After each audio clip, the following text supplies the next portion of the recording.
All right, so Neil, you want to see something cool? I'm gonna show you. I'm gonna show you how OpenClaw is literally writing me articles right now on X, and it's averaging about 100,000 views per post. You want to see it? Let's do it. Okay, here we go. So check this out.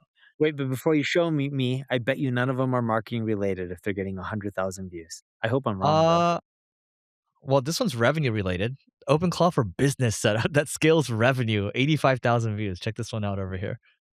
So ordering your food with OpenClaw is cute, but making money with it is better.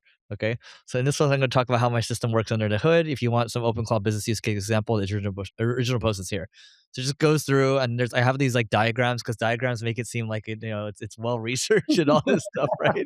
So look this setup and all this stuff, right? Here's a cron job, whatever, right? But my point is, Neil, you look at this one, like 85,000 views. Okay, this one 86,000 views. By the way, look at my little plush doll over here. This is me on the Yeah. computer, my little plush doll, my lobster.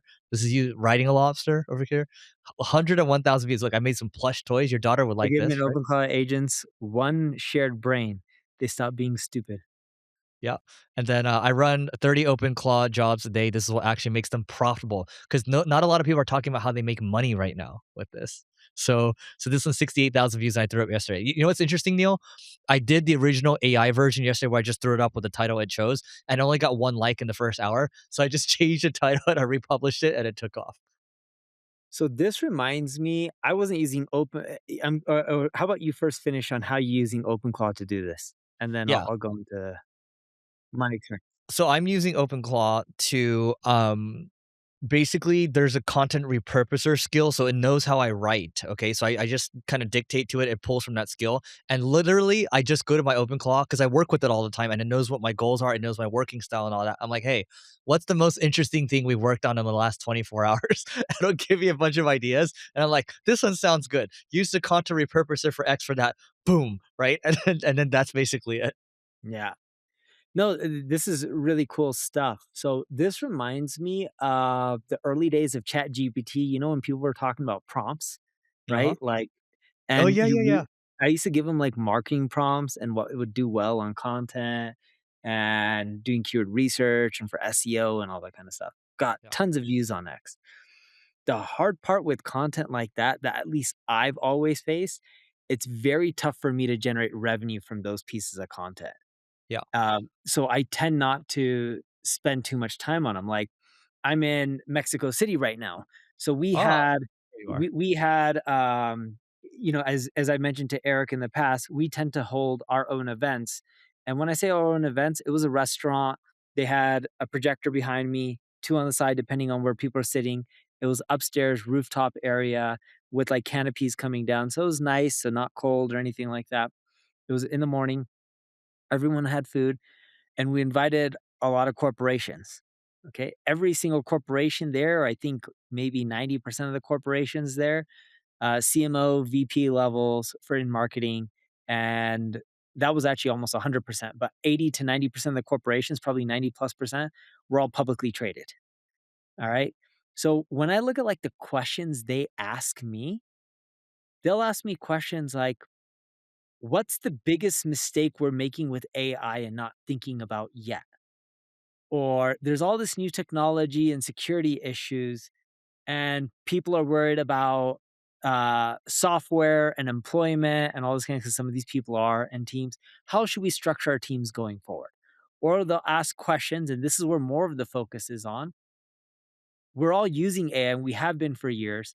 How do we generate more positive revenue or see efficiencies where we're actually increasing our profit?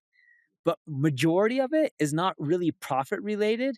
It's more so revenue related because if you can grow your top line when you're that large, saving 1 million or 2 million or 3 million or 4 million doesn't make a difference when you're a corporation doing like 10 billion a year in revenue. People want you to grow your top line more than saving a few million bucks. I'm assuming you agree with that as well, I do. especially in the public markets. So here's what And I'll say. go for it. So here's the thing. With these articles, I looked at who joined the live streams and the recent webinars we've done. You have AT&T, somewhat legit company, right? That is a very You legit have company. right, and so you have people from. I'm looking at some other companies too. 1Password, they're not as big, but they're a significant company, right? One Like they password's big. yeah. Yeah. So they're coming through to these because they don't know what to do and they're scared. There's a lot of fear with this right now, right? And so I will say like that I didn't I was kind of like when I wrote these same I had the same kind of inkling that you had where it's like it was probably not going to generate any revenue. But I'm looking at the people coming through, I'm looking at the people responding, I'm looking at the people adding me, especially on Twitter, because you can see who's adding you, right? I'm like, oh, it's like legit people adding. And so I'm like, I'm just gonna keep doing this because one, I enjoy what I'm doing right now. And plus I can easily tie it in with marketing and business. The thing, I'm getting texts every single day right now. My friend's like, dude, I went to the Apple store to try to buy a Mac Mini. They're sold out right now because everyone's doing it for OpenClaw, right? And everyone's like, how do I set this up? I talked to Bernard from ClearScope a couple hours ago, and he's like, dude. I get what you mean now. I got it set up Sunday. He showed me all the crap he was building. He's like, "It's over, man. Like it's so over." He's like, "It's so over for software. It's so over. Like, what are you doing right now?" So everyone's like trying to trade notes. It's almost like I don't know. When's the last time something really cool came out? Like ChatGPT, I guess. So so this is like one of those moments. Yeah, but okay, so you got AT&T to sign up. Are these C-level or VP levels from these organizations? Yeah, All of them? yeah, No, yeah. there's no They're way. I'm not I gonna say would all of bet them. I'm not gonna money. say all of them. I'm not saying all of them. I'm saying they're either senior director or above. That's what I'll say. Got it, okay. But most of corporations see, because 'cause we've tested content like this from even some of our employee accounts. We Mhm, find that the type of articles that you're producing, they do generate traffic. It tends to mhm. be more not mid-level, more junior level than anything else in Yeah. quantity. Yeah, so that's a good point. So what Neil's bringing up, and I don't know if you're referring to this, but the thing you bring up here is, especially on my YouTube now. My YouTube's finally in good graces because I'm covering a trending topic, right? Like I'm like, God, it took forever to struggle out of this, but I don't really cover how to. It bothers a lot of people. They're like, dude, show us how to do it. Show us. I'm like, I ain't gonna show you how to do it. You know why? Because it does drive leads. You get the tire kickers and the Yes, DIY people, dude. And we used to do that all the time. Neil used to create how to. I used to, and we thought we're doing like all this good for the world. And I went to Perplexity the other day. I was like, hey, show me the research behind this. You know, if you make a bunch of how-to content versus just showing people like what you're doing right now, and then Perplexity is like, yeah, it's been proven that the how-to stuff doesn't generate revenue. If you show like Neil does this a lot, like charts or like what you're doing, which is what I'm doing right now, that gets people interested. And so I will say, I was initially skeptical, Neil, but it's moving in the right direction for us at least. So I want to cover something that you just mentioned, and or actually before I cover that, going back to the AI topic really quickly. When we meet with most corporations, they're trying to figure out how to generate more revenue through AI, and majority of it, at least in marketing, is not related to using the tools. It's being mentioned by the LLMs. That's the biggest use case by far that they're all looking for because when they look at their data, it's proven to drive revenue. Maybe it's small and maybe it's not as big enough, or maybe their competitors are doing better for it. But that's the biggest thing we see that large corporations want. The other stuff is a little bit a nuance, and that goes into what you were just saying about like building it. I know you mentioned you were texting someone. Quick break. One of our ClickFlow users just told me that they're saving 90 plus hours a month on content alone. ClickFlow is our AI SEO product that actually does the work, not just here's what you should do. It does it. It creates content in your voice. It helps you with other areas such as finding the right internal links and creating FAQs. We spent years making it, perfecting it with our clients so it doesn't just sound like AI slop. You can get a 14-day free trial at clickflow.com. If you're serious about AI SEO, you should check it out. Back to the show. So I was at an event a few days ago in Texas. I won't mention the company name. $4 billion a year in revenue plus. That's good size revenue company, publicly traded. I don't know what their profit numbers are. I haven't looked them up, but they are public. And the CEO, he's very tech enabled. They have a lot of devs. He's like, I don't want to end up paying $1 million, $2 million for Salesforce anymore. I'm just going to code it. And I'm like, there's going to be a lot of bugs. He's like, no, we'll fix it. It's fine. He's like, I don't want to pay for Slack anymore. I'm just going to end up cutting it all. So he's easily breaking down maybe like $5, $10 million of money that he'll save.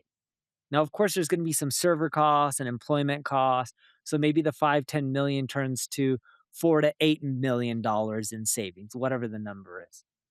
And I'm looking at him and I'm just having a discussion with him. And I'm not saying AI can or can't do this. If you put enough resources, you definitely can figure out how to end up trying to build your own Salesforce. But I'm like, this is a terrible use of time. If you're a CEO of a company that's publicly traded doing billions and billions of dollars in revenue a year, why are you focused on saving less than $10 million when you should be figuring out how to grow from 4 billion in revenue to 5 or 6 billion in revenue. And for me, if I was a shareholder, I would be really pissed. I'm like, this is the wrong thing that you're focusing on. Yes, is Salesforce expensive at $1 million, but percentage of revenue, that is a really small amount of money that they're spending on Salesforce. Yeah. So get this. So you'll like this. And by the way, my title for this live stream on Twitter I'm looking at right now, it says how OpenClaw levels up your marketing. So we have to talk about OpenClaw the whole time. But anyway, so this guy Anish Achara, that's one of your people, right? Anish Achara? I'm assuming Acharya? he's Indian. Yeah, Yeah, he looks sounds Indian. Indian. So he's a partner at Andreessen Horowitz. He's investing in AI apps at Andreessen Horowitz. He's Anish Achara, I think. So Harry Stebbings from 20 VC tweets this. So is SaaS dead? Will we vibe code everything? If you look at SaaS spend today, it's 8 to 12% of enterprise spend. Okay. Even if you vibe coded your ERP and your payroll with all of the kind of risks and dangers that entails, you're going to save 8 to 12%. You have this innovation bazooka with these models. Why would you be why would you point it at rebuilding payroll or ERP or CRM? You're going to take it and use it to extend your core advantage as a business, or you're going to take it and optimize the other 90% that you're not spending on software today. So the point is, like, I think this is the best point over here. If you have such power with these models and such resources, why the hell would you spend your time rebuilding these CRMs or these ERPs or Yes. these payroll providers? That's the real point. Dude, I'm with you, and I look at some of these people who are trying to make this play, and I just think it's the silliest play. I'm like, "Why don't you try to grow your revenue 20, 30, 40%?" And by the way, that company, while we were, I'm looking up their stock, okay? And their profit is in the 8 figures. It's not even high 8 figures. So when I say 8 figures, like sub 50 million on, call it 4 plus billion in revenue. Uh, so there you go. I'm pull up the wrong stock. Yeah. All right, now I got the right one. So their their profit is a small margin, okay? So it's not much. And their revenue growth is 6% a year, sometimes negative. On a good year, it was like 20% during the COVID booms, but like let's call it 5, 6% a year that they're growing at. If I look at it quarterly right now, it's sub 10%. It's definitely closer to 5-ish%. Why the heck would you focus on saving a few million bucks instead of solving the bigger problem, which is how do you grow your top line? Yep. By the way, you want to? So I want to come back to the OpenClaw thing for a little bit because I've titled this way. So I listened to Lex Friedman talk to the founder of OpenClaw today. I think his name's Peter Steinberg or Steinberger. So get this. So OpenClaw, it's been taking off right now. It's trending really well on Google Trends. So apparently, I think OpenAI and Meta have made offers to him, and that's why I think he's in the SF area right now. But isn't it crazy? Like literally, this thing came out from nowhere, and then boom, right? Like it's. I think he talked to Sam Altman about, hey, is it okay if I have OpenClaw? Because Anthropic wasn't okay with the Claude name, right? Because it was called Claudebot before. So I think it looks like he's probably going to sell it, and then who knows? Like I do think it'd be cool if Meta bought it because they have open source models, and they Yeah. just bought Manus, and so I could really see Meta buying it. Yeah. Just as a quick disclaimer, do not run it on your main PC or Mac or whatever you use for all your other stuff. Run Oh, it yeah, on a well, let's separate talk about that machine. real quick. Let's talk about that real quick. Yeah, so I literally have a Mac Mini here, and it has its own Apple, it has its own Apple ID, its own Gmail, it has its own 1Password vault, it's really secure, and I don't let it post autonomously. So if we wanna talk about using OpenClaw to grow your marketing, earlier I showed you, yes, you can get these articles done, like, X articles is giving you more reach right now, but I don't let it YOLO, meaning I don't let it just post whatever it wants to post. Like, it gives me a lot of repurposing ideas. By the way, Neil, it's connected to my granola. It's connected to it ingests all of our content. It keeps coming up with repurposing angles, and then it writes it natively for other channels. So I can easily hand that over to a social media manager and plug it into Slack if I wanted to. Right now, I just have it in an isolated Telegram where I'm just messing with it. I think I spent 10 days on it. And I think if I get it to like 30 days, 60 days or so, I think it's just cranking, right? I think it's really next level. And I did a live stream this morning. I was like, hey guys, I pulled up this screen. Check this out, Neil. So everyone's like, let me show you my screen over here. So this is my my vibe coded dashboard over here. So Neil, can you see this? Yeah. Okay. So I'm like, okay, guys, I got this mission control over here. It shows me the recurring tasks that are happening every day. Here's the team over here. Here's the tasks that are queued. Here's the skills that we have. Here's what's happening with marketing. Here's the things to review. Here's a live feed. Everyone's like, oh my God, oh my God. Like, is this available? Where can I get this? Where can I get this? I'm like, guys, Wait, you can just do it in Trello. you know what I did? Neil, I took a screenshot of someone else's mission control. I just dragged it into my OpenClaw. I was like, okay, based on all my goals and based on everything I want to do, let's make this for my sake, right? So, guys, you can code this up in your sleep, right? And this, by the way, this dashboard is not a fake dashboard. This is a real dashboard. This is live in production. I get this every single morning, and I can see what the heck is going on. Because when you can vibe code anything you want, you start to forget, right? And that's really important. So, yeah, The big thing that I'm seeing is people are using a lot of this stuff, and the hardest part is figuring out how to generate more revenue and profit from it, because more output and more action doesn't necessarily gain more profit. The thing I've been telling companies is it's in its very early days in infancy. I think we'll get a much better understanding of how to use a lot of this technology to impact our bottom line within 12 months to 24 months. I know that sounds like a long time, but it really isn't that long. I'll bet you it's a lot faster than that.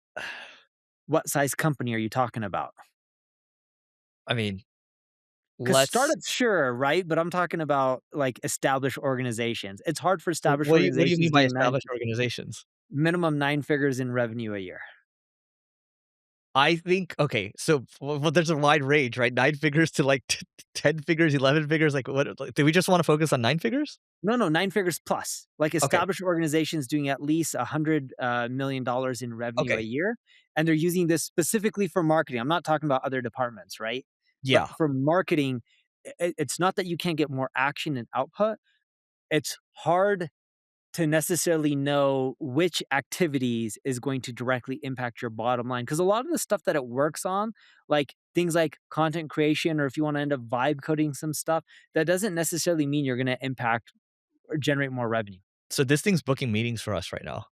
Yeah, but how many of those book meetings are closing?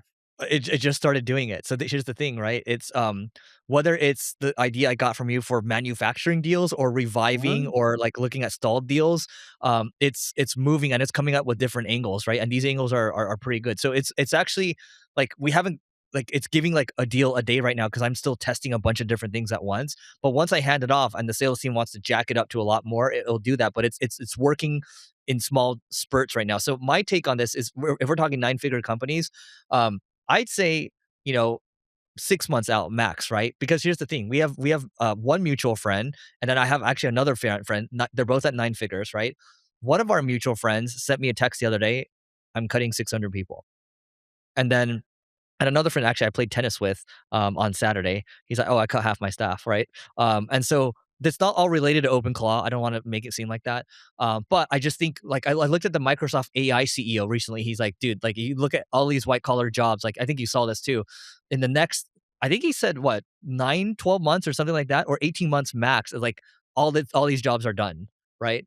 And so, like, when I talked to Bernard today, actually, I'll leave this a little more in confidence, but we're just like, "Dude, like, what happens to most people, right?" And this actually brings me up to a 2 by 2 chart that I want to pull up over here, and we can talk about this 2 by 2 chart. Check this out. So, Neil, what do you think about have you seen this 2 by 2 chart?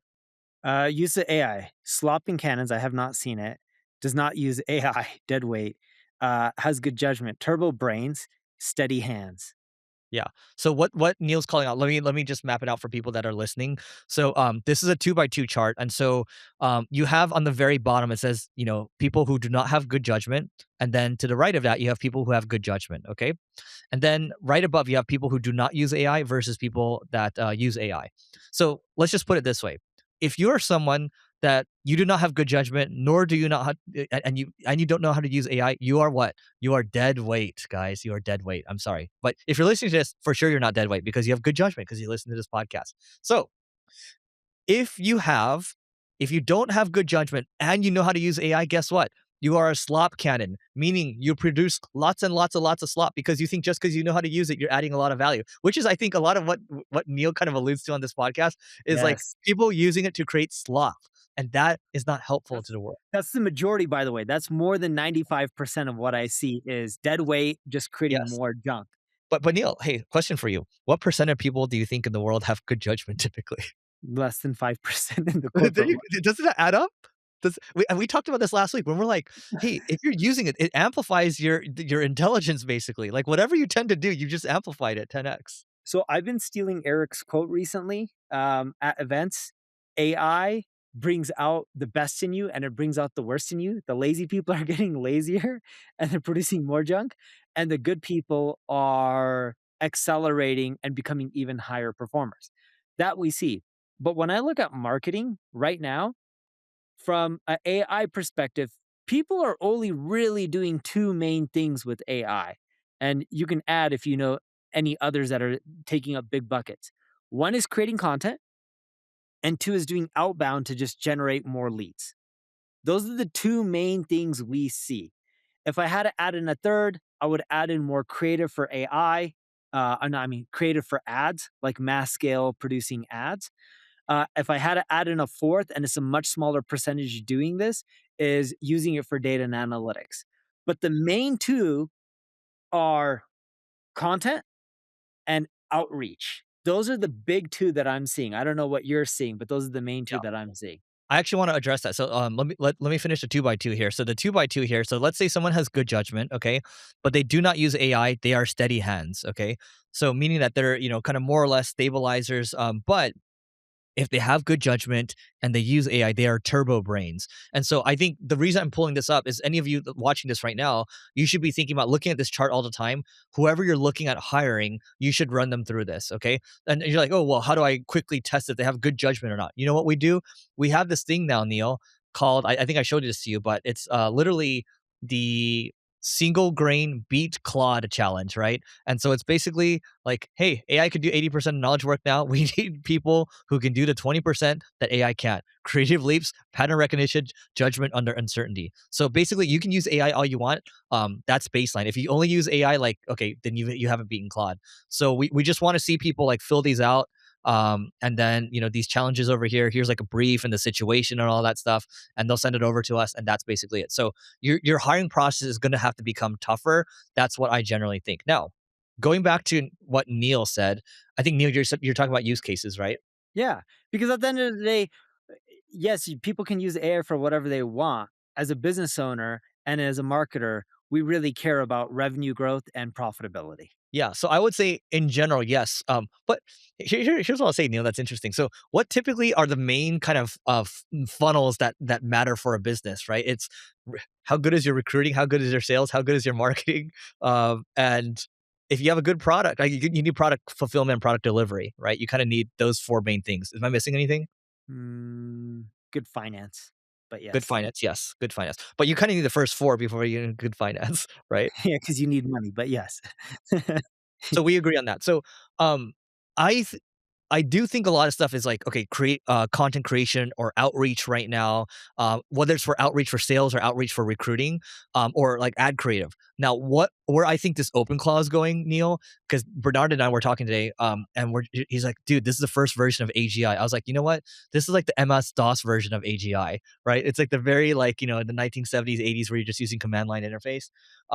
And so I think you're going to be able to have your own version of OpenClaw that allows you to do all these things as one. And then you just have really smart people. The way I'm looking at it is you have four deployed marketers, like four deployed engineers, and these people are working maybe full time embedded into a company, and they're just focused on customizing these things. And these people know how to talk business, they understand the latest in marketing, and they're creating new skills and new workflows within like a mission control dashboard. That's where I think a lot of this is going. So I don't disagree with you. Like a lot of it's being used for that, but I think a lot of it's going to become consolidated. Like you don't need all these freaking SaaS products. I agree with you that that's a big chunk of the future, maybe not all of it, but I don't think it's going to be for people. I think it's going to be many more than that. Because what we see is unless you have people who are really good specialists, when they use these products, the output isn't as good. So you really need the specialist. And I know when you were saying four, you're not saying it's going to be for people. You're Yeah, I just didn't say giving a yeah. random I number, mean that. Yeah, yeah, right? yeah. But Yeah. I just want to clarify that for anyone listening, because I already know Eric thinks the similar way to I do. We wouldn't want a paid Facebook advertiser to be using this technology for SEO. They're the wrong person. You're going to have a really mediocre output, even if they're amazing at Facebook ads. And if they're amazing at Facebook ads, but they haven't done much in Google ads, we wouldn't want them to be using this technology to help with Google ads. we want them to stick in their lane. The moment they start spreading outside of the lane, that's when you start getting mediocre outputs. Mediocre outputs don't work because that's what the majority of the competition is going to do. And you're not going to end up winning with that. Right. And what we're seeing is we're running a test right now. I should end up knowing more, call it first week of March. All right. So my team set up a system where we're having AI outreach as me and set up meetings.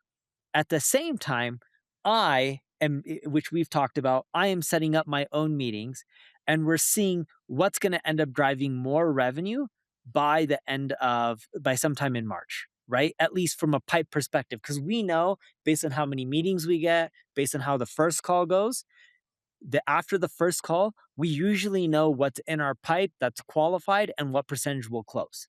But we need the first call. Just the email intro or someone willing to take a call doesn't tell us enough, even if it's company size or right title. We genuinely need the first call. Sometimes we need two calls, but if we need two calls, it's because typically they need to bring in someone else where we weren't able to get all the information we need on the first call. So in that case, we still classify the second call, even though it's the second one, we still classify it as a first call.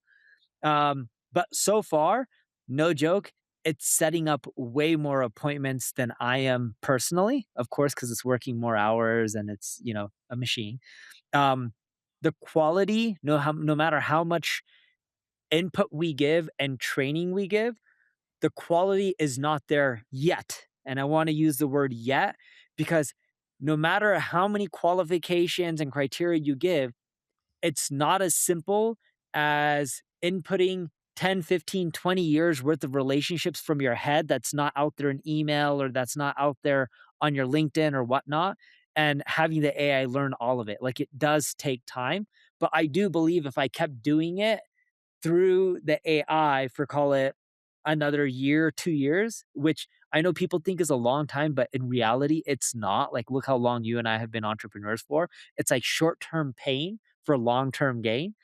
I do believe that output for appointments that it's setting, the quality would be much higher, but I'll quickly see what's going to happen within 30 days from at Yeah. least appointment to close. And Neil, just to clarify, you're sending 1 per day, is that what it is?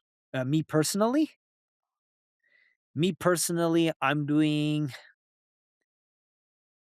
5 to 15 a week. So I'm not consistently at 1 a day because it depends on Yeah. how often I'm traveling. Yeah. I mean, if you're traveling, you can do more, right? No, it's really hard because, like, let's say I'm in Mexico City, Yep. morning meetings, Yep. morning event after that, then interview with Wired, then another speech at a university, then meeting with the university because we work with them. Then I had to go Mm. to Bloomberg for another interview. Then I had to do a meeting with my team to catch up with them, and then here doing this. Yep. So, like, I haven't had much chance to work at all today. That's the hard part. When I'm on a plane, it's different, but if I'm not on a plane, That's what I it's mean, hard. on a plane. Yeah, not when you're on the ground. By the way, Neil, I just let me let's do this for fun. So, what do you think the LLM IQ scores were on average in 2023? Um, 100, Okay. 90, I don't know, somewhere around there. Let's go 90 to 110. Okay, which is like, that's actually average Average. is 100, okay? So get this, and then let's go a little more. 2024, what do you think it was? I would go with maybe 120s, and I would say today is probably closer to 130 to 140. Okay.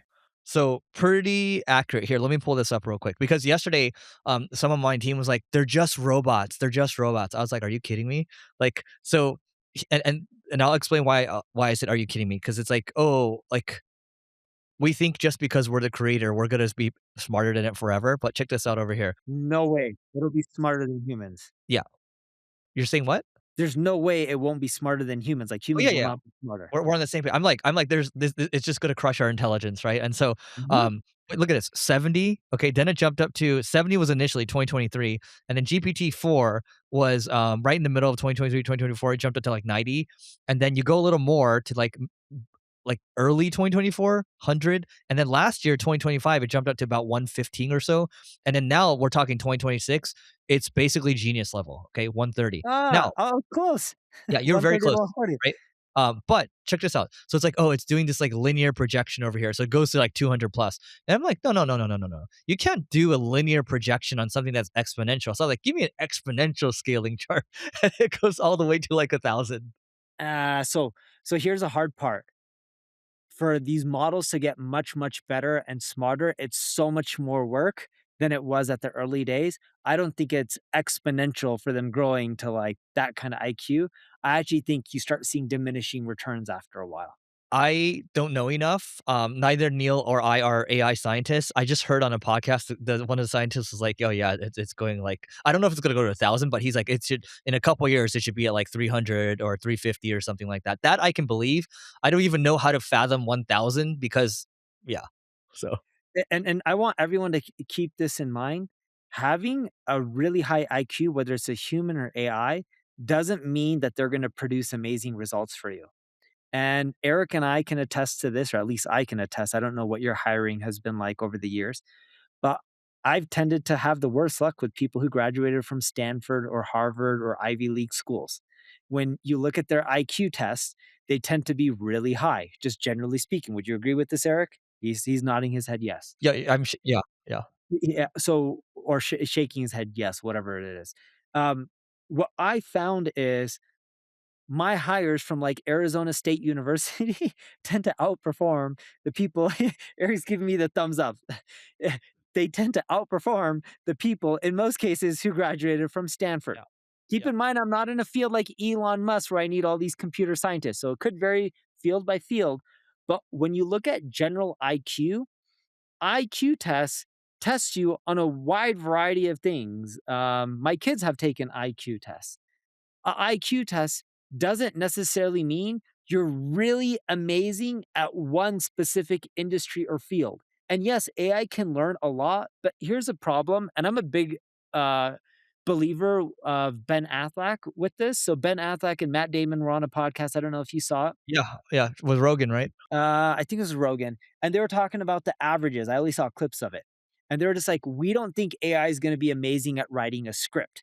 We think AI optimizes for the average. You could say the average could be 136, 140 IQ, but that's just IQ. What is the output that they're producing for a specific industry? Someone could be really book smart, but they could be a terrible script writer. Someone could be a really amazing marketer, but they could be terrible at math. And what I'm getting at is they're scraping the internet, learning from everyone. A lot of the crap that is out there on marketing is junk. And they're pulling from a lot of that. And that's why when Eric and I were talking about how future organizations were looking like, and Eric mentioned 4 people, but he didn't really mean 4 people. What he meant to say, and what I'm trying to say is it's going to be specialists. You're going to take really good people who are good at, let's say, Facebook ads, and they're going to be using AI to do a lot more damage. And instead of you needing a team of 5 or 6, you may be okay with the team of 2 amazing Facebook ad specialists combined with AI instead of needing 5 or 6 people. All right. So what I'll say is when it comes to Ivy League people I've either worked with or hired, they kind of I'm generalizing here, but in many cases I've seen they kind of struggle to get out of their own way sometimes, and they tend to overthink a lot of situations, which sometimes it's like, damn, you're really too smart for your own good. And Yeah, so I'm generalizing here, like, but it does happen more often than I see. And I think I don't know, maybe it's just a pattern that we've seen in our like hiring. So dude, my favorite one is we've had a lot of Ivy League people in M&A, and with M&A, a lot of these people are amazing at Excel, like just they're rocket scientists when it comes to just using Excel, and it is a skill, believe it or not. And what we'll find is like they'll show us deals and they'll be like, "Neil, this company right here, oh my God, if you bought this, the business is going to change." And they show us a spreadsheet of the synergies with the business. You'll be able to cross sell this to these customers. They'll be able to cross sell, their stuff to your customers. You can just cut this fat right here. Look at the additional profit. And they tend to struggle to take into account things like culture. Cross selling doesn't always work that simply. Who is the person that is in charge of that other relationship? Are they even the decision maker for the service line item that we're discussing or that we have? Are they even part of that organization or part of that department, or is it something else? Is it in a different country? Like, there's so many nuances to M&A, and I'm like, you can't run M&A off a spreadsheet. And we bought companies that people told us like, "Ah, it's not growing that much, it's declining. I don't think it's a good company to buy." And they want too much of a multiple. And I'm like, "I'm gonna go buy the company." And people are like, "You're telling me you wanna buy this company that's not growing as much, they have quality problems, and you wanna buy them?" I'm like, "They're one of the biggest in that region, they have a name, I'm gonna go in and fix it." And they're like, "Why would you go through all that headache?" I'm like, they have the brand recognition where they're getting hit up by most of the companies in the space. I can fix other stuff.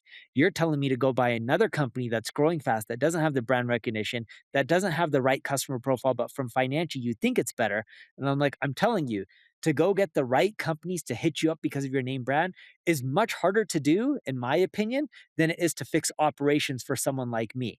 And that's, the skill set of my team and I. So I go with the route that I think I have the edge on versus what a number cruncher is gonna tell me. Yeah.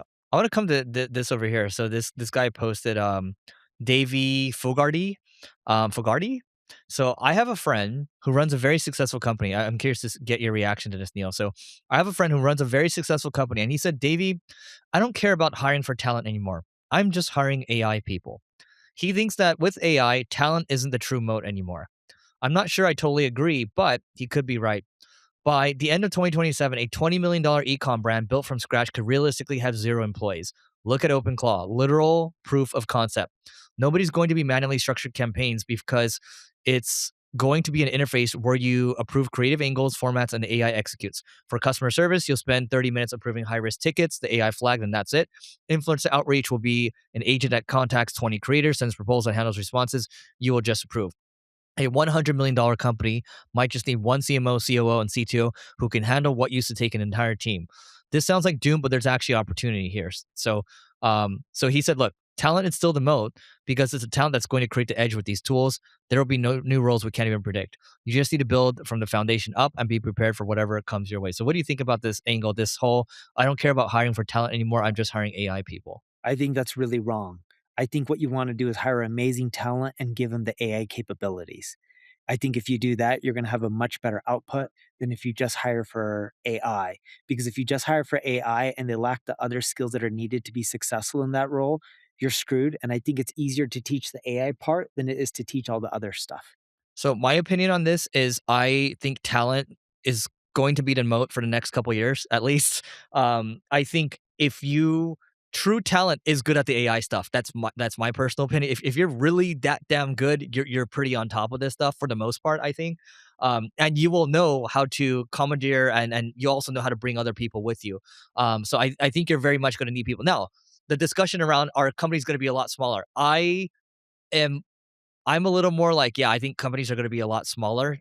So we'll see. I think this plays out in the next 2 years or so, Neil. So we'll see very quickly, how it goes. But I think humans are still very much the moat. I think there's gonna be more organizations, maybe smaller organizations, and I think that's how it'll play out. Yeah, and I agree organizations will be smaller, but nowhere near what the person on X is saying is gonna be smaller. I don't see $100 million companies being the norm with just a CEO, CMO, CFO, and very few people underneath. I'm not saying you need 1,000 people. I'm not saying you need 500. Maybe you're able to do it with half or a third or a fourth, but I don't see it being where you're building amazing companies with only a few people for the norm, right? Maybe you're going to see some outliers, but I don't think that's going to be the norm. Uh, and I think I disagree with Eric on that good people have AI skills. I know a lot of amazing salespeople, BD people, operating people, financial people that don't have AI skills, and they're amazing. And there's a lot of people in those sectors that are great at AI. And what I say is when you pair them with those amazing people that have been doing this for 10, 20, 30 years, those people end up becoming much better. And a lot of those senior people, they're not going to know AI as much as some of these young kids who are starting off with it, but their experience for doing it in one space for 20, 30 years, in my opinion, that's not easily replaced by AI. Yeah, so my take on it is, and we'll probably just agree to disagree here, but this is for everyone to think about here. Um, my take on it is, with the experience definitely is valuable. You need to have that. There's a lot of context you have in those 10, 20, 30 years of doing things. Um, but at the same time, if you're not on top of it and somebody else is, they're just that damn they're that damn good. They're like so much better than you because I'll look at people, right? I'm not gonna name names, but I'll look at people maybe at people's companies and they'll talk about one of their salespeople used to be a killer, really well versed, but the other person has the same amount of experience, also enabled AI, is crushing that person, right? And I'm seeing that in multiple organizations, and that's why I try to push all my friends around. Like even when I was talking to Bernard today, we're trying to push all our founder friends. Some are resistant, but the ones that once they see it, they open their eyes up, it's game over, right? But there are a ton that resist right now, but once they see it, then they see it as like, holy crap. Like that's why I posted earlier this week to Twitter. I was like, I've never been more excited to work, but I've also never been more enraged. And the reason I'm enraged right now is because I'm trying to shake my friends. I'm trying to shake, my team members to fucking wake up, right? Because the things I'm able to do now, like I'm compounding so much faster every day. And I'm just like, good luck fucking catching up with me, right? And so I think that's where I'm coming from. And I don't want that to happen to people listening right now. I don't want that to happen to people's organizations. I want them to feel that's why I'm like, you need both. You need both. Ideally, if you're new in your career, fine. But if you have experience, you gotta have the AI piece. I think that's non-negotiable in my mind. I'm so passionate that I cussed twice on this podcast about it. Yeah. So what we found is the ideal structure is to go hire the people with a lot of experience. They may not have the AI capabilities. You go put people underneath them who understand the technology and can bring them new ways of doing things. Now, we found that model to work better, but the key with the leadership there is the leadership has to be open to new ideas and change. Sometimes when you bring in people who are really experienced, have been doing things for 20, 30 years, they're set in their ways. So when you're going through the interview process, if they're set in their ways and they're not going to adapt, I would not hire them. My philosophy is it's better to hire the experienced people, and most good experienced people are open to change, and then you put underneath them than young kids who are just using this technology, are moving so much faster and bringing it to organization. And when you pair them together, we're seeing much better results. I'll use the mutual friend again. I was texting him a couple of days ago, right? And I'm gonna see him next week. Um, so I was like, sometimes I just look at people and I'm just like, it's like literally deer in the headlight syndrome, where you try to tell them something, where like you're trying to get them to understand. We're trying to train people on AI, right? And they just look at you like, right? And then I text him that he's like, it's funny you say that because his CEO, who's a killer, his CEO, right? Yeah. Done really amazing for himself, but he's like, he keeps Amazing saying it. biker. Amazing biker. Is he amazing biker? I don't know. Peloton biker. Oh, yes, amazing Peloton biker. Yes, yes, yes, always number 1. So so but the crazy thing is, he literally said the same thing. He's like, literally deer in the headlights across the board, right? So I think maybe the key takeaway before we move on to the next thing here, because I have another interesting topic, but I think, Neil's right. You have to bring people with you. You have to enable some type of AI transformation in your company. That's why we're teaching everyone Claude Code right now. We're doing these hackathons. But even then, I still don't think that's quite enough. I think our hiring process has got to change quite a bit, and we've got to tighten that up quite a bit more. So we're going to do what we can internally, but hiring is going to get like a lot tougher, to join us at the very least. If you want to hire, if you want to see that test, by the way, go to singlegrain.com/apply, and then you'll see what it looks like. But Neil, so remember when the internet first came out? Before you go, two more things, okay? And I think the second one is a very important caveat. Um, so the two things is when you're going through this process, just be careful and really pay attention to who you're hiring. In big organizations, it is going to be hard to scale with a ton of AI forward talent because there's not a lot of good talent out there. Good talent, even in bad economy, they're not looking for a job. They have jobs. You have to go and poach them. And to get really good people, it's going to take a lot of effort. You're going to have to convince them, and you want to surround them with other amazing people that fill in the gaps, at least on the AI side. And you're going to have to go find them, right? So you may get some people applying or whatnot, but Eric and I don't wait for just people to apply. We go search and look for people that we think is amazing. The second thing, and this one's really important, and I don't want anyone to forget this. When we hire the younger people or I interact with companies all over the world, and I interact with these young kids who are hotshot AI kids and leveraging all this cool stuff, and they show me some of the stuff they're doing, you have to make sure you're watching them not in a creepy way, but you're putting some limitations on them. Because we see some of these kids willing to do things and it'll cause multi million dollar lawsuits, and they're like, who cares if we don't do this, we're going to win, like screw it, let's just go. You have to be careful. If you have a company generating 50 million, 100 million and it's bootstrapped, or you're publicly traded and you're generating 5 billion in revenue, you can't let a kid do whatever they want, even if you think it's the future, and increase or cause it where you're most likely going to get a lawsuit for 100, 200 million dollars. Like, you need to be very careful. And we see a lot of these kids tell us, like, one of the guys who left me for marketing, he was telling me, he's like, I always wanted to do this stuff and you wouldn't let me. And I'm like, dude, my clients would get sued if you wanted me to do some of this stuff.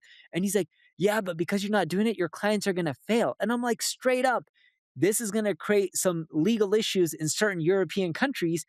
I get what you're trying to do and I understand it, but you got to figure out a framework that works for both ends. And yes, that is harder and that's some more tapes, but that's reality in you. That is business. Yep. And by the way, guys, that's why I don't teach my team OpenClaw because there's too many liabilities tied to Yeah. it. Yeah, like any like they're gonna start connecting customer data sources and all these like passwords and things like that. Then the device gets compromised and like everything blows up, right? You can't like you got to think about the second and third order consequences. And the good thing is when Neil and I took that personality test, Neil like had 95% practicality. Same for me too. So you got to think about that. But the thing I want to call it, Neil. So interesting. In the last 7 days or so, I had a couple of agency owners reach out to me, right? One was a holding company agency, well, smaller ones, PE backed, around your size. I'll just call it that. And he's reaching out, and another one was like, "Dude, what do you think is going to happen to the agency model?" I was like, "What do you think is going to happen to the agency model?" He's like, "I think it's dead, right?" He's like, "I think the traditional model is dead. What are you doing right now?" I'm like, he's like, "What are you going to do?" I'm like, "I'm going to keep doing what we're doing right now. Mission control. I'm going to keep working 20, 30 years or so, and I think it's going to be forward deployed marketers. I'm going to go down that route, right?" Now the other one is like, "Oh, I really wanna talk about agentic transformation and all these things." I'm like, "Oh, AKA you have no idea what to do right now." And so yeah, so because he's been watching my content and all that, I'm like, "Oh," because we've hired some people from his company before, right? And I talked to the people on my team, they're like, "Oh, yeah, they have no idea what they're doing right now," right? So I'm just like, "Dude, just" I thought it was interesting to bring up because, I think this stuff all comes from the top, right? I think Neil's pushing his team on it. His co-founder Mike's really on top of it too. So, and then the founders I talk to that are eating it up right now, we're texting each other every single day. So I think this has to come from the top in some way, shape, or form. And to Neil's point, it's not just AI YOLO, right? And do whatever you want. It's you need to couple good experience and good judgment. By the way, Yeah. that two by two again, good judgment plus AI win, and that all comes down to talent management. Yeah, and one thing that we've been doing internally that we found to work really well. So we had some of our executives who are just like, "Man, I want to go take a few weeks and just go learn more about this AI stuff." And I'm like, "No, no, no, no, no, no, no. Take your We don't want weekends. you to we don't want you to take a few weeks or even weekends." And they're like, What do you want them "Why?" to do? Because Yeah. some of them during their weekends, no joke, I have quite a few executives who literally just reach out and try to build up more pipe even though they're not in sales. Mhm. So I was like, we're going to hire, and we did this a while ago. I'm like, we're going to hire people underneath you who are going to explore all the AI stuff that can make your life better and more efficient. And just like the example you gave with OpenClaw, I don't need my executives to learn how to use it. I rather go put people underneath them that learn how to use it and then enable them to do their job better versus them wasting their time to learn how to use each and every single one of these things. And I'm not saying it's a bad use of time to learn AI. But when people are rainmakers and bring in a lot of revenue, like someone's bringing in 8 figures a year, you have them focus on bringing in the money and you can put other talent in that's not that expensive that can fill in all the gaps. And the reason I want to bring out that example is every organization I meet, they all talk about how do we get everyone to learn AI and use it super efficient? And I agree, the majority of people in an organization better learn how to use it and get better. But it doesn't mean that everyone in an organization needs to be 100% proficient at it. I think for some roles, you need to have them focus on what they're best at versus them learn every single new piece of technology. And the other reason we do this, just like you guys see, OpenClaw or any of the new technology that comes out, every month there's something new. It's too hard for us to take our, A players and be like, cool, every time there's something new, drop everything and go and learn it. It's better to have people in an organization who are starting to test out new things and then bringing their learnings to other people. It's too hard to keep up with every single thing every day. Yeah, actually, what I'll bring up here that's related, and then I want to talk about the internet trend here in a second. So let me show you this. So we have a baseline level of proficiency that's required at single grain. So let's say it's for you know SEO, for example. Okay, so I have a table pulled up over here, and basically what I'm showing. Oh, damn it. Okay, so what I have highlighted over here, this is the SEO function. Okay, so we have four levels of AI fluency at single grain. We have unacceptable, we have capable, we have adoptive, and then we have transformative. Transformative is the highest level you can get to. Okay, unacceptable would be AI used only for generic outlines, no SOPs. Capable would be uses AI for briefs, outlines, and scripts, right? I don't know why Claude Code is in here, but it should say Chat GPT. I'm not sure why it says Claude Code. Adoptive would be implements two documented automation SOP upgrades per month. They show AI powered internal linking, automated meta description, whatever, right? It just shows that they're a little more sophisticated here. And then they're showing that they're saving time, like 20% time or whatever it is. Grammarly thing's freaking annoying. And then transformative would be they run SEO production system. So internal linking, refresh, QA reporting, 30 to 50% output at same headcount or pipeline SEO hour lift. So this is at least what our fluency table is right now. This is going to change probably every 6 months or so. But to Neil's point, we don't need everyone at transformative. We probably need everyone at least at capable or adoptive. And that's what we're getting them to. And we believe that on the Claude Code side of things, we have to get people that at least baseline capable, or else we're really going to be in trouble as an organization. And with some of this stuff, you can actually just build so you don't even need to learn. Eric's just using generic stuff, like just as a general outline on what he's Yeah. looking for his team to help them out. But for example, like with the internal linking, like with that kind of stuff, a lot of organizations like ours, we've already automated at NPD. So we don't personally care if someone comes in with the AI understanding of how to do that because it's already done for them. So what we want to do internally is when you get people who learn stuff, or who get good at things, we expect them to productize it so it adapts to the rest of the organization, where the rest of the organization may need to understand what's happening, but they don't need to learn it because it's just being done for them. And then that way you can create efficiency. So then that way you don't need as many people. And hopefully you can get clients' results faster. Yep. And I think this table was created quite some time ago. I'm looking at the date for it, but I'll try to dig it up. But to Neil's point, yes. Now I'm going to go with your table created a few months ago or modified a few months ago because of the cloud code. probably no, Cloud Code's been out for a while. Your team's been using it heavily for a while or no? I don't know why Cloud Code's in there, but I no, that we've been using it since the year started, January 5th. That's when we mandated everyone has to learn Cloud Code. So I don't know how old this is, but Cloud Code itself, like it's been around for over a year or Yeah. something like that. Yeah. Just a quick break. If you want to run LinkedIn personalized ads and landing pages, you can't do it on LinkedIn ads right now, but you can do it with Carrot. It's www.carrot, that's Karrot.ai. Again, Karrot.ai, and we'll see you on the other side. Okay. So, Neil, when the internet first came out, okay, do you remember how long it took for corporations to adopt the internet, like to use it to get an email address and learn how to use the web? Yeah, it was a long time. It took many, many, many years. How many years? Just guess. 5 plus years. No, maybe 10 plus years. 5 to 10 Exactly. plus. 5 to 10 years. 5 to 10 years. So Perplexity said this, right? So I had to do a deep research, and I was like, okay, well, if that's the case, like, isn't that probably going to be the case for AI? And it was like, yeah. And I'm like, but hypothetically there's no time for people to adopt this time, right? Because it's the things are changing so quickly this time. You don't have like a 5 to 10 year window. That's like this time you can actually, we're talking about job loss and things like that. So I ran that idea by Perplexity. I was like, is that true or false? And it's like this is largely true because the world's changing so quickly. You see layoffs, 17-year record, right? You see tech companies aren't hiring that much anymore. You see like it's it's not the same world that we're used to 2, 3 years ago. That's the point I'm trying to get at. And I saw a post earlier. I don't know if I shared this with you, but Yaniv shared this with me actually. How like people think they can still work like the COVID years, like 3, 5 years. They think they can just coast. But the reality is it just isn't that anymore. And I'd rather kind of strike some motivation into people because this is not internet transformation where you're okay after. I think this is a situation where it's like, no, no, no, no, no, no. You have like not knowing how to use this is akin to not knowing how to use the internet, but you don't get the time buffer that you got before. So I want everyone to think about it from a little bit of a different perspective. And you can take Eric's perspective or my perspective. I'm not saying I'm right or anything like that.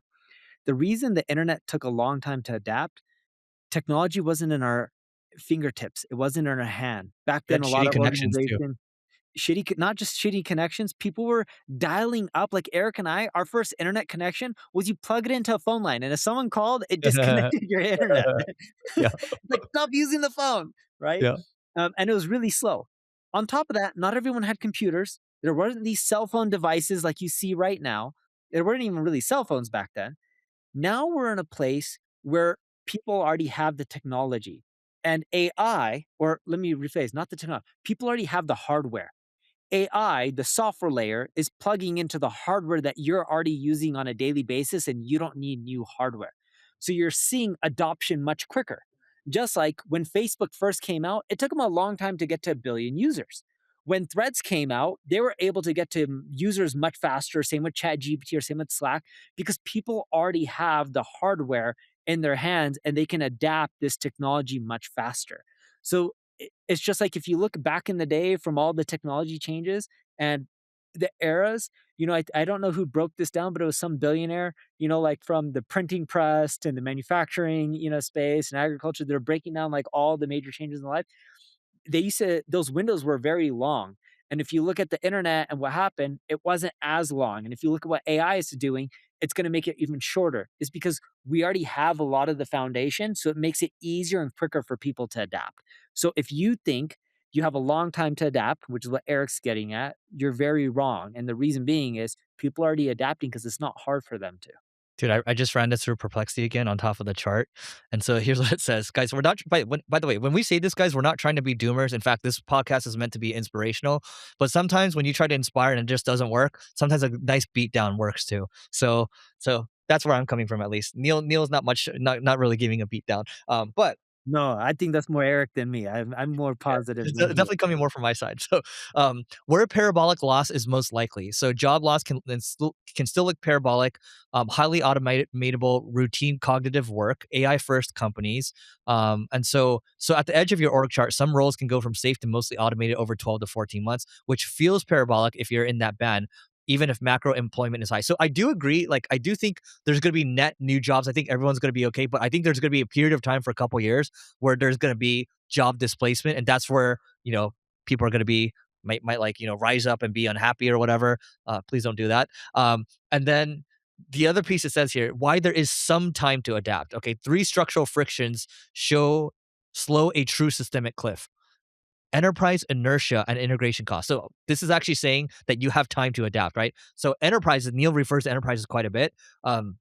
Most, even if 78% of organizations use AI somewhere, most are still in pilots and pockets. And Niels has talked about that quite a bit. Not full stack redesign, process change, compliance, and systems. All this stuff, system integration takes years. I agree with that. Second piece is skill and change management gaps. Especially when it's an enterprise, that stuff is really slow. We're talking large ship slow. Okay. Most employees report only moderate AI support and capability building, right? And then, yeah, I think those are the two main things. So, food for thought. You guys take it for what it is. And to give you guys perspective, if I had to put Eric and I, you know, and talk about our differences so you guys can get an understanding of our viewpoints and how we think about things, I would say Eric is a very, very early adopter. If something comes out that day, he's probably going to test it that day or the next day or close enough within the week. Would you agree, Eric? You tend to adapt really early? Yeah, so we gave an analogy for this, remember, Neil? The D-Day analogy where I'm probably not on the first boat, but I'm probably like the third boat, whereas you're coming in on like a plane and parachuting it like once the invasion's done. Yeah, and I wouldn't say Eric's on a third boat. I think he's close to the second boat, maybe at the back of the first boat, right? He'll let I don't people wanna get die, flooded. man. Don't put me on the No, first no, boat. I'm not saying you wanna die. But Yeah. there is no death in this, right? Yeah. There is early adopters, and I would probably say you're most likely on the first boat. You're just not the first person off the boat. You're probably waiting for everyone to get shot first and run through the mines, and then you'll go through after all the mines have been already run over, right? Yeah. But I would say Eric's pretty much on the first boat. Eric's spot on. I'm big on technology, but the way my brain works is I'm very numbers oriented. And unless someone can show me ROI, revenue, profitability, or a path there, it's a harder time for me to be an early adopter because I believe, and I can be wrong on this, I believe I can buy my way in even if I'm flying in off of a plane and parachuting down. And I think money solves a lot of problems. I know that's a bad way to think, but I just believe that, hey, I don't have to be the first. I can hire some of the people who are going to be the first. And once I know something's going to work, I'll parachute down and I'll just pour a shitload of money at it and I won't care about my return in the short run. Yeah. So what I'll say that's good about Neil, since I've known him for I guess close to 15, 16 years now. Oh my God, we're coming on 16 years. So I've known him for 16 years. It feels like just yesterday that we met. But so Neil is he'll wait and wait and wait and wait. And once he sees it, he will press. And not only press, he'll press hard. Now he won't go to the blackjack table and press. But once he sees a bet that's worth making, it's all in. It's like all the chips and no need to get a return immediately. He's always been like that, right? So the reason I'm calling this out, and Neil kind of brought this up, is you have to understand your own yourself. You have to understand your demeanor. You have to understand your own risk tolerance. Um, Anything Neil says or I say, it's not exactly gospel. It's just what we think based on our life experiences. So you take it for what it's will, and then you do your own research because none of this is financial advice. No, and you also have to keep in mind we're also different places in our career. It doesn't mean I'm doing better than Eric or worse than Eric. I've been an entrepreneur longer than he has, right? It's just fact. I'm not 24 years yeah, 24 under. years. Yeah. So and I think you're on what, 10, 11, 12? I think all I know is your gap. You've had 14 years in business longer than I have. That's what I know. Got it. So if I'm at 24, he's I'm at at 10. 10. Yeah. When I was starting out as an entrepreneur, I would be very early on, kind of like that first boat analogy that we were talking about. And I got shot a few times, not really shot, but I went through some landmines and Fresh made out of some mistakes. business. Yes, I got shot a business version of it. And when you're in a startup mode and grinding it out, and I wouldn't say Eric is fully in startup mode, um, but you have to do that and you have to be scrappy. And when you have a more established company, it doesn't mean mine's bigger or smaller than him. I'm just giving context. If you have a more established company and you have a lot of people and revenue, and Eric does have revenue as well, but you also have to think about wealth preservation at the same time. And when you have a bigger organization, at least in headcount, no matter what size you are, there's political bullcrap that you have to deal with and people deal with in your organization, no matter who it is. I don't care if you're a founder or not, just like the Sergey Brin example, where he told Sundar when he was working on Gemini, he's like, you deal with these people. Yeah. They're getting in my way. Right. And he's at a much bigger scale, but it just goes to show no matter who you are, what size company, especially at the larger scale, there are politics to deal with. And sometimes the shortcut at larger scale is you just go and spend the money. And your cost of business to get the result is you have to pay more to get the end result versus Eric can be scrappier and get the result without having to spend the capital. All right. So moving on, I want to show you something. Going back to OpenClaw. So did you see the vibe coded Epstein files podcast? So we want to talk about distribution with OpenClaw. Okay. So going back to the topic of this one. So let me show this to you, Neil. So check this out. So when you look at, can you see this? Yeah. So, okay, Levy.eth texted this or tweeted this. So, Vibe coded the Epstein Files podcast was Claude in a weekend and just crossed 100,000 downloads in the first week. To put that in perspective, the top 1% of all podcasts globally get around 5,000 downloads in their first 7 days. This did 100K. That's 20 times the top 1% threshold. The average podcast gets 141 downloads in the first 30 days. Most spend 18 months trying to crack 1,000 per episode. A lot never get there, and there are 4.5 million podcasts out there now. No fancy studio, no production team, just Claude, a Mac Mini, this is OpenClaw basically, and a weekend of focused work curating the right approach to this series. Still processing this one honestly. That's kinda crazy to me because you can find any trending topic, and this thing can just crank out a new podcast whenever it wants, and it can rip, right? It's kinda similar to the, um, the GitHub repo of this guy, Corey Haines, who I talked about in one of my videos. He's got this GitHub repo with 7,500 stars on it, and I just think there's gonna be new ways of marketing that are coming out because, like, when you have it excuse me, you have an open claw, it's able to do these things, on its whim.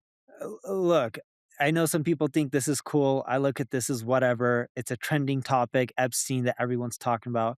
I personally feel bad for a lot of the people or what happened to a lot of the girls and stuff like that.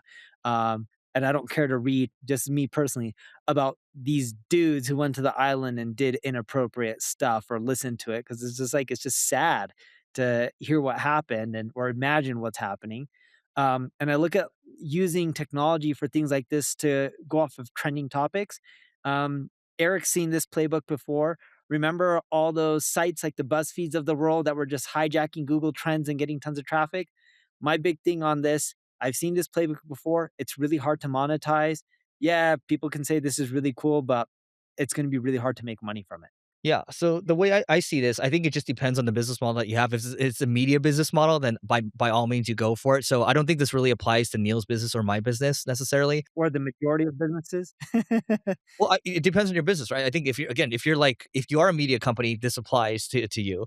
I think I do think, like, for example, my OpenClaw, I have a bot that's called Flash that will tell me trending topics, and then it tries to tie it in with whatever I'm talking about. It's nice, but I don't try to newsjack that much because, to Neil's point, newsjacking has never. You might get the views, but you don't necessarily get the conversions from it. But I will say that when the trend that I'm really surfing right now is OpenClaw and Claude Code, but I tie it in with marketing and business. That actually, if you find the intersection, it might work for you, but you're not always going to have that with trending topics. So Yeah. yeah. So we still got 10 Two minutes more. left. Yeah. All right. Let's All go right. for You two pick more. one. Do you see this? Do you I've have it open? I have it open now. Well, you pick. uh, You pick one. let's see. You have something here that's humans are no longer the moat, and we talked about this. Yeah. I want to talk about how brands, it's not really in here, but I Mhm. still really do believe brands are the moat. And I was using this example earlier today. So someone asked me, like, hey, in Latin America, what's an example of a retail company that is using AI and how are they not worried about like some new brand just knocking them off and crushing it? And before I went into that, I asked the person a question because they had a Louis Vuitton purse. All right, so they're holding up a handbag, and I don't know how old Louis Vuitton is, but I'm pretty sure it's 100 plus years old.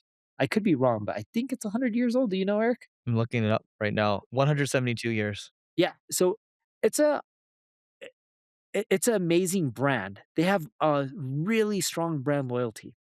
If you go to China, where they sell a lot of knockoffs, and I don't mean this in a bad way, it's just reality. I'm not saying Chinese people are the only ones knocking off. There's people in India, and I'm Indian, that knock other off products, and there's people all over the world that knock them off in the US, etc.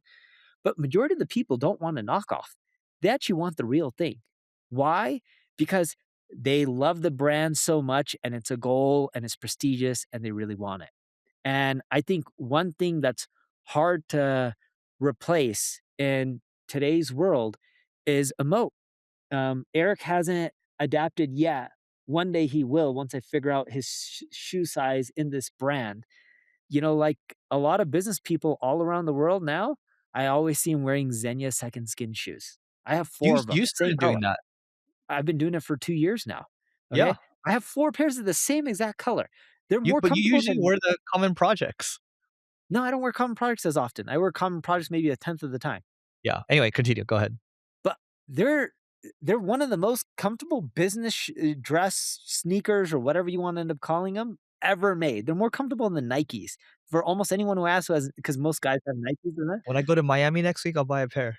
All right, but it has to be second skin. If it's not second skin, it's not the same thing. Like the comfort's Okay. not the same because Xenia has different kinds of sneakers. But the point I'm getting at is like it's that brand, it's that cachet. When you look at Michael Jordan shoes, if Eric and I spent all our money, I'm pretty sure we can build a shoe that's just as comfortable as a Michael Jordan shoe and we can copy the design and it can look identical, but people won't buy it because ours won't have that Jumpman logo. And that Jumpman logo goes a long way. And I know this because before COVID, I used to go to the Michael Jordan golf tournament and I met Jordan and a lot of his team and business managers. And Jordan's cool, but it was really fun to talk to his business team. And he actually has a small team that communicates to Nike on his behalf. And they were telling me about their Derek Jeter deal. Derek Jeter, for anyone who doesn't know, is an old baseball player, really good at baseball. And they're He's not like, even that old. he's not that old, but he's retired. That's probably a better way Yeah. to put it. Like, Yeah, yeah, yeah. he no longer plays. Yeah. But did you know they sold more Derek Jeter shoes when they started doing things like with a lot of their brand endorsement deals because they would go under Jordan. When they started removing the name and just having the Jumpman logo helped produce more sales if they removed the other stuff from the same design shoe. And the point I'm getting at, what they were explaining to me is that brand affinity is so strong and people want it clean and just that, not other names with it. It could be Steph Curry rocking his version of Jordan shoes and people love that as well, but they don't want the name Steph Curry. They just wanted the Jordan logo. That sells a ton of shoes. And that's the power of brand. And I think that is really hard to replace. But at the same time, I think that's really hard to create as well. Yeah. I really think there's 2 moats, right? So brand tells a story at the end of the day, and I forgot who I heard that from, but when you think about the Jumpman, it is when you watch Jordan, for example, and how he made you feel, right? Or when you think about Yeah. Coca-Cola, you don't think about Coca-Cola, you think about the time you enjoyed that Coke maybe with your mom when you're a kid or something like that, or maybe when you're at McDonald's, right? When you're a kid. And so I think one, talent is a moat, and still, yes, even with AI. And the second thing is brand is a moat. And this actually carries over into this tweet I'm looking at here. Sandra Jakic Jacic tweeted this. So the highest paying job in tech will soon be marketing. What do you think about that? Because this one got 1.7 million views on it, 8,500 likes. What's your take on this? I don't think it'll be the highest paying job in an organization. I think a lot of marketers liked it. Yeah, The very CMO was possible. one of the highest churning roles in a C-suite. I think it is actually the highest churning role in a C-suite. And I think a CFO, COO, CEO will always get paid more in an organization than a CMO, but that's just my personal take, and I could be wrong. I'm in marketing. I've seen so many of these large organizations, and a lot of my Dude, you're buddies, CMO at your company. yeah, and a lot of my buddies are CEOs of publicly traded companies, so and a lot of these numbers are public. But going back to brand, here's an interesting one for you, and I think we'll agree on this, okay? A lot of people used to talk about Cursor, right? Do Oh, you yeah. hear I know a lot of people still use Cursor, and it's integrated with Cloud Code, but do you hear as many people talking about Cursor now? Nope. And do you think their brand is really that strong of a brand, like a Jordan brand? Never. Yes, I think Cursor built their brand because they're like, "Oh, this makes coding easier." Yep. People didn't have strong brand affinity to Cursor, in my opinion. They just looked at it as a tool that make their lives easier. I think ChatGPT has a strong brand, right? I think you would agree with that. It has an extremely strong brand, Yeah. right? So you know what's interesting? Go ahead, finish your thought. Go ahead. And would you agree that Claude has a very strong brand, at least in Uh-huh. the B2B world, um, specifically to organizations, not just Yeah, SaaS companies, but for yeah, organizations? yeah. You know what actually okay, so this is actually interesting that you bring it up this way. So I think about Claude. You and I pay for Claude. We pay for ChatGPT, right? We pay for all the other ones, okay? Now, ChatGPT, strong brand, Claude, strong brand. They're all great. Um, it kinda doesn't matter. So, like, a couple last couple weeks, I was talking about Claude Code and then, talking about, Opus 4.6. But now I see all the engineers talking about using Codex, which is owned by OpenAI. They have Codex 5.3, which is a very strong model as well, which you can use for OpenClaw. So, anytime something new comes out, it's not e earlier you were saying it's like like, the news cycles are monthly for AI. It's like every day. Like, I am very promiscuous with my models. I don't care about the brand. So, when the utility is higher and there's something new, I will gladly switch over to something, and that's when the switching costs just quite aren't it's just not quite there right now, which is, sometimes, the brand itself is not strong enough. And I don't think it's Eric. I think it's actually the majority of the market that thinks that way. I know I think that way. I think majority of corporations think that way, and he nailed it. It's because switching costs aren't high yet. I think that'll change over time. You want to hear an interesting uh, side note? I was at that conference, and that company does, more than 1 billion a quarter, so over 4 a year.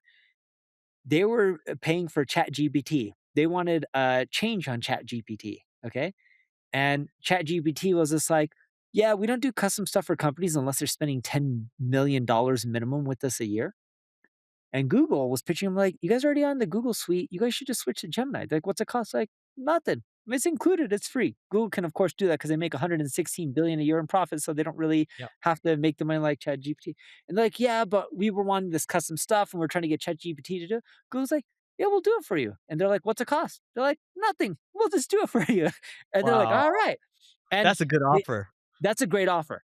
Now, when Google first started working with them, and OpenAI thought they were going to renew the deal, and they did not renew with OpenAI, and they were crushed. They're like, "You're not going to renew with us?" Because when they first had OpenAI, Gemini wasn't as good. Now they're like, "Wait, Gemini is really good, and in some cases, that is Even for better. our main use cases, it's better." So it just shows you how companies aren't that loyal. You tell big organizations they're going to save a lot of money, they do. My team threw a fit when we switched from Google G Suite to Microsoft Outlook, right? And so many people emailed me like, "Neil, we don't want to switch." And then the same with Teams. "We don't want to use Teams. We prefer Slack. We prefer Zoom." And we didn't give a crap. You just Why? ignored Because them, right? yeah, we were saving so much money. We don't care. And you know what? Yeah. Most companies we work with, keep in mind we mainly work with enterprise companies, we do team calls with them even if they're sending the invites, or Cisco, or a lot of these platforms. Why? Because we choose the platforms that save us money, and we don't care if people don't like one over another. That's Yep. reality. And to tie this all together, like tying it back to AI, and this will be the closing point here, I suppose. Um, like, look, today we're talking about OpenClaw. Tomorrow we might talk about closed claw, and then I might be talking about whatever claw. We don't even know, right?